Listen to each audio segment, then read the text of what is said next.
नमस्कार मेरे प्रिय श्रोताओं। तो प्रस्तुत है ब्राह्मण की बेटी, जो कि शरद चंद्र चट्टोपाध्याय जी द्वारा लिखित है, उसका भाग 6। दोस्तों, इससे पहले कि मैं भाग 6 सुनाऊं, आप सबसे ये विनम्र निवेदन है कि यदि आपको मेरा वाचन पसंद आए तो कृपया मेरे इस चैनल आइए सुने कहानी को सब्सक्राइब कर लीजिएगा और मेरी कहानियों को लाइक और शेयर भी। और हाँ, बेल आइकन ज़रूर दबा लीजिएगा, जिससे कि मेरी आगे आने वाली कहानियों की नोटिफिकेशंस आपको मिलती रहें। दोस्तों, मैंने अपने चैनल आइए सुने कहानी में इस उपन्यास यानी कि ब्राह्मण की बेटी के सभी भाग अपलोड कर रखे हैं। भाग 1, 2, 3, 4, 5 यदि आप सुनना चाहें तो मेरे चैनल में जाकर उसे सुन सकते हैं। तो इससे पहले भाग 5 में मैंने आपको बताया था कि किस प्रकार ज्ञानदा के वृद्ध ससुर एक दासी के साथ उसको लेने आए, किंतु ज्ञानदा ने उन्हें जाने से इनकार कर दिया, जबकि गोलक चटर्जी चाहते थे कि वो चली जाए।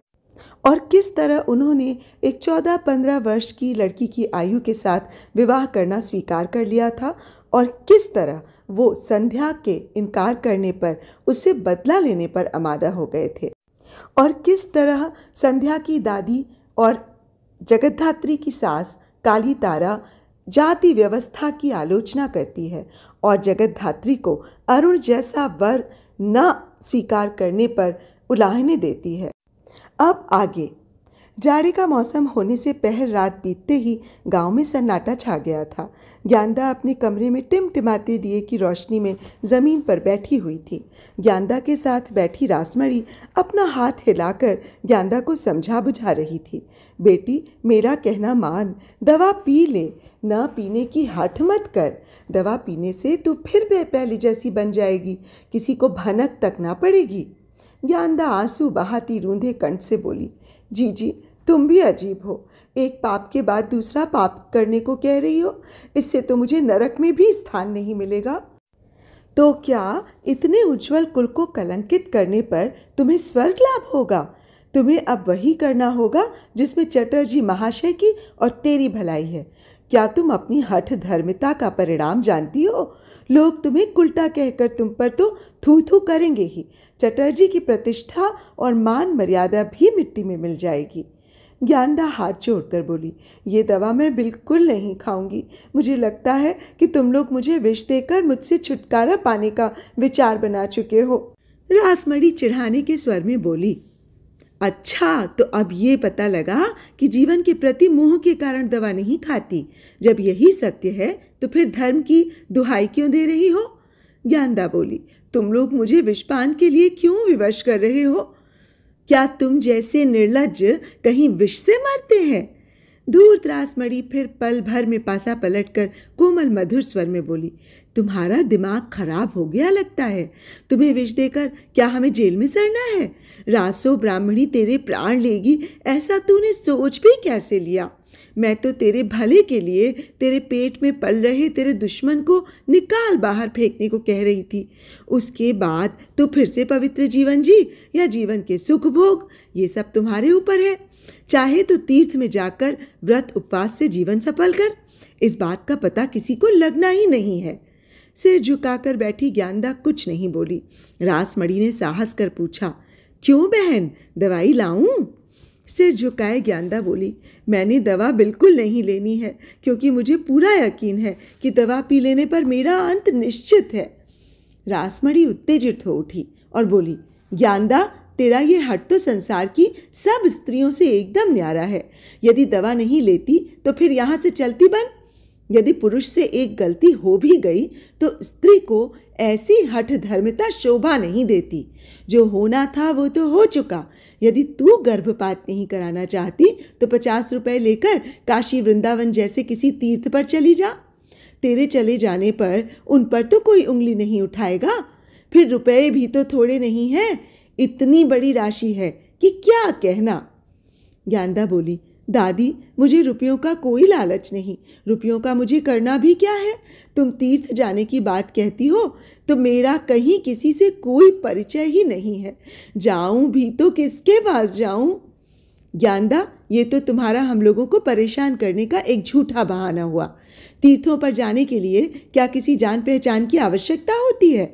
ज्ञानदा बोली, कल चटर्जी का प्राण कृष्ण की लड़की से विवाह होना है, इसलिए तुम मुझे आज ही घर से बाहर करना चाहती हो।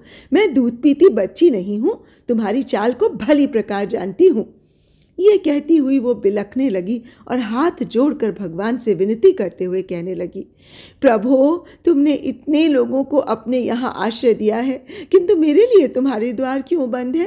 प्रभु, बचपन से मैंने कभी कोई पाप नहीं किया, ये पाप भी मैंने अपनी इच्छा से नहीं किया, फिर भी क्या मुझ असहाय से हुए इस पाप का सारा जिम्मा मुझ पर है? क्या मैं ही अकेली इसके लिए उत्तरदायी हूँ? भगवान के नाम पर ज्ञानदा द्वारा दी जा रही इस दुहाई से रासमणी का क्रोध तो 7वें आसमान पर जा पहुंचा। वो गरजती हुई बोली, चुड़ैल, शाप देती है, झाड़ू मार कर यहाँ से निकाल बाहर करूंगी। तू क्या दूध पीती बच्ची है जो तुझे परिणाम का पता नहीं था, या फिर तुझसे बलात्कार किया गया है? यदि तू तैयार न होती तो चटर्जी की क्या हिम्मत थी कि वो तुझे छू भी पाते? तो फिर मर्द को कैसे दोष दिया जा सकता है? अब बड़ी सती बनती है, जरा दर्पण में अपना चेहरा तो देख। ज्ञानदा इस आरोप का भला क्या उत्तर देती? वो चुपचाप आंसू बहाने लगी। रासमणी फिर कोमल कंठ से बोली, देख, यदि तू केवट बहू की औषधि नहीं लेना चाहती तो ना ले। क्या प्रियनाथ की औषधि ले सकेगी? वे तो भले आदमी हैं। ज्ञानदा बोली, क्या वे दवा देंगे? चटर्जी भैया को इनकार तो नहीं कर सकेंगे, उन्हें बुलवा भेजा गया है, शायद आते ही होंगे। उनकी दवा का न लेना मुझसे नहीं देखा जा सकेगा। ज्ञानदा चुप थी। इससे उत्साहित होकर कुछ और कहने जा रही रासमणी जूतों की आवाज़ सुनकर चुपचाप आगंतुक की बाट जोहने लगी। प्रियनाथ कमरे के भीतर आए तो अंधेरा देखकर बोले, अरे, यहाँ तो किसी को दिया बत्ती जलाने तक की फुर्सत नहीं है। बगल की पुस्तकें और हाथ के बक्से को नीचे रखते हुए वे बोले, ज्ञानदा, आज तबीयत कैसी है? ज्ञानदा को धरती पर बैठा देखकर वे बोले, अरे, इस ठंड में नंगे पैर धरती पर बैठना ठीक नहीं है, दवाई बदलनी पड़ेगी। रासमणी को देखकर वे बोले, मौसी, तुम कब आई? तुम्हारी पोती कल राह में मिल गई थी, उसका स्वास्थ्य तो सामान्य नहीं लगता। मुझे तो मरने की भी फुर्सत नहीं, मैं किस किस की चिकित्सा करूं? मौसी, कल सवेरे घर पर अवश्य आना, लड़की का विवाह है ना, कल तो मुझे भी घर पर ही रहना होगा। मरीजों की चिंता में अभी से घुला जा रहा हूँ। असल में लोग प्रियनाथ को छोड़कर विपिन जैसे किसी दूसरे डॉक्टर से चिकित्सा कराना ही नहीं चाहते। सोचता हूँ यदि यही चलता रहा तो इन लोगों की आजीविका कैसे चलेगी। पंचू ग्वाला सर्दी का शिकार हो गया है, उसे देखने भी जाना है। ज्ञानदा, अपनी नब्ज दिखा। ज्ञानदा ने न हाथ आगे बढ़ाया और न ही कोई उत्तर दिया। रासमणी ने पूछा, प्रियनाथ, तुम्हारी समझ में ज्ञानदा को कौन सा रोग है? ज्ञानदा के चेहरे पर देखते हुए प्रियनाथ ने कहा, इसे अपच हो जाने से अम्ल विकार हो गया है। रासमणी का इनकार में सिर हिलाना प्रियनाथ को अपने ज्ञान और अनुभव पर प्रश्न चिन्ह लगाने जैसा अप्रिय प्रतीत हुआ। वे चिंतित होकर बोले, मेरे उपचार पर संदेह क्यों कर रही हो? क्या किसी अन्य डॉक्टर ने आकर कुछ और बता दिया है? जरा उसका नुस्खा अथवा दवा तो देखूं। रासमणी मुंहफट औरत है, उसे जो कहना होता है एकदम बोल देती है। ना भूमिका बांधने की चिंता करती है, ना उचित अनुचित का विवेक करती है। किंतु आज उसे अपने स्वभाव के विपरीत सावधान होना पड़ा और वो बोली, बेटा, किसी और डॉक्टर को बुलानी जैसी कोई बात नहीं। तुम जैसे धन्वंतरी के सामने कोई वैद्य डॉक्टर टिक ही कहाँ सकता है। चटर्जी भैया तो तुम्हें बहुत मानते हैं, वे तुम्हें छोड़कर किसी और को बुलाते ही नहीं। फूल कर कुप्पा हुए प्रियनाथ बोले, इधर के डॉक्टर तो मेरे सामने छोकरे हैं, इन अधकचरों को तो मैं 10 साल तक पढ़ा सकता हूँ। रासमणी बिलकती हुई बोली, बेटा, लड़की से एक ऐसी भूल हो गई है जिसे अपने विश्वास के आदमी के सिवा किसी दूसरे से कहा नहीं जा सकता। प्रियनाथ उत्तेजित होकर बोले, मेरे रहते किसी और से कुछ कहने की आवश्यकता कहाँ है? हाँ, ठीक होने में थोड़ा समय अवश्य लग सकता है, किंतु मेरी दवा की 2 खुराकें काफ़ी होती हैं, तीसरी की आवश्यकता ही नहीं पड़ती। क्यों ज्ञानदा, क्या मेरी दवा की 2 बूंदों से तुम्हारा जी मिचलाना ठीक हो गया था या नहीं? ज्ञानदा शर्म से मरी जा रही थी। रासमणी बोली, बेटे, ज्ञानदा को तेरे सिवा किसी पर भरोसा ही नहीं है। तुम्हारी दवा को ये अमृत मानती है, किंतु इसका रोग दूसरा है। अभागिनी का जी ही नहीं मचल रहा, इसे उल्टियां भी आ रही हैं। प्रियनाथ ने कहा, उल्टियां? लो, एक ही खुराक से रोक देता हूँ, अब घबराने की कोई बात नहीं।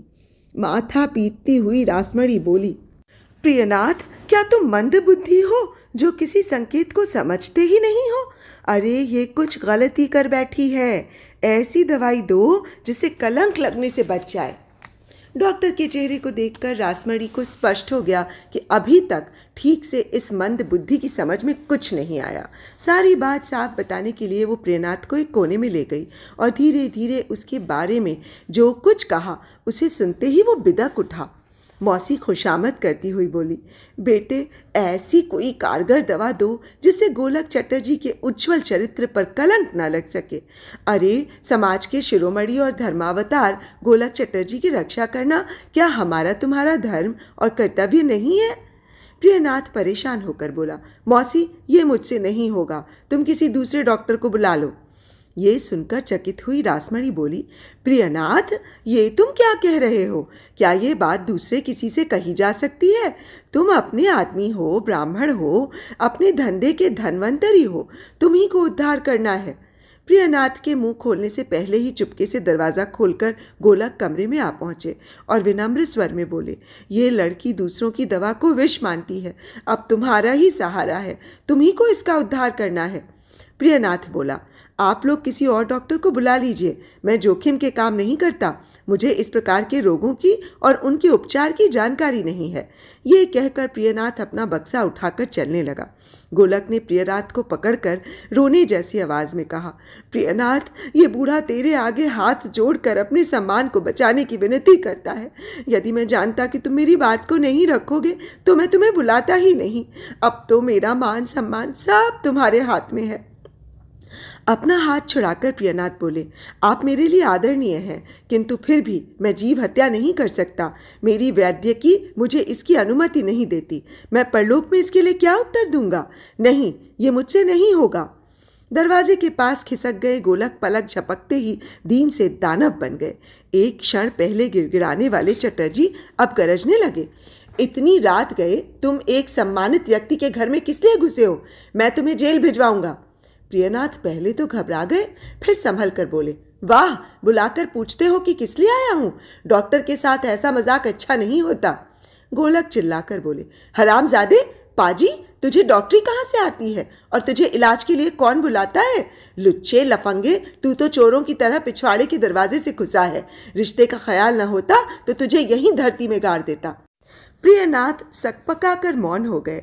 गोलक फिर ज्ञानदा की ओर उन्मुख होकर बोले, हरामजादी, कमीनी, अंधा ससुर रो पीट कर चला गया और बूढ़ी सास मर रही है। मैंने खुशामद की, किंतु ये कुतिया यहाँ से टलने का नाम ही नहीं लेती। अब क्या मुझे भ्रष्ट करके भी तुझे चैन नहीं पड़ा, जो आधी रात को इस जवान को बुलाकर पिछले दरवाजे से अंदर घुसा लिया? सवेरा होते ही तेरा सिर मुंडवाकर गांव से बाहर न निकाला तो मेरा नाम भी गोलक नहीं। ज्ञानदा को होश नहीं कि उसके सिर से कपड़ा कब खिसक गया। वो तो ये सारा तमाशा देखकर पत्थर बन गई थी। गोलक के दोनों रूप देखकर वो समझ नहीं पा रही थी कि इस नर पिशाच की वास्तविकता क्या है। रासमणी को संबोधित करते हुए गोलक ने कहा, बहन, इनका हाल तो तुमने अपनी आंखों से देख ही लिया है। 10 गांव के समाजों के सरपंच पर मिथ्या आरोप लगाते इस हरामजादी ने ये नहीं सोचा कि डायन भी 4 घर छोड़ देती है। अरे, दूसरों का पाप मेरे सिर क्यों पड़ती है? रासमणी ने कहा, भैया, इसी को तो कलयुग कहते हैं। गोलक बोला, अब तू गवाह रहना। रासमणी बोली, मैं तो ज्ञानदा की सुध लेने आई थी, मुझे क्या मालूम कि इसने प्रियनाथ से समय बांध रखा है। ज्ञानदा चुपचाप फटी आंखों से सब देखती रही। प्रियनाथ स्तब्ध खड़ा था। गोलक ने उसके हाथ की किताबों और बक्से को छीनकर सड़क पर फेंक दिया और इसके बाद उसे भी धक्का देकर घर से बाहर निकाल दिया। वे गरजते और डांटते हुए बोले, रामतनु बनर्जी का लिहाज कर रहा हूँ, तू उसका दामाद न होता तो आज तू 4 आदमियों के कंधे पर सवार होकर घर जाता। ये कहकर गोलक ने प्रियनाथ को जोर का एक और धक्का दिया। इधर शोरगुल सुनकर नौकर भागे हुए इधर आ गए तो उनके बीच से रास्ता बनाकर गोलक चलता बना। प्रियनाथ मुंह से एक शब्द भी न बोल सका। नौकर चाकर तमाशा देखकर वापस चले गए। रासमणी भी अपने घर की ओर चल दी। प्रियनाथ भी उदास चेहरा लिए सड़क पर पड़ी अपनी पुस्तकों और बक्से को उठाकर घर की ओर चल दिए। जड़मूर्ति बनी ज्ञानदा अकेली कमरे में चुपचाप बैठी रह गई।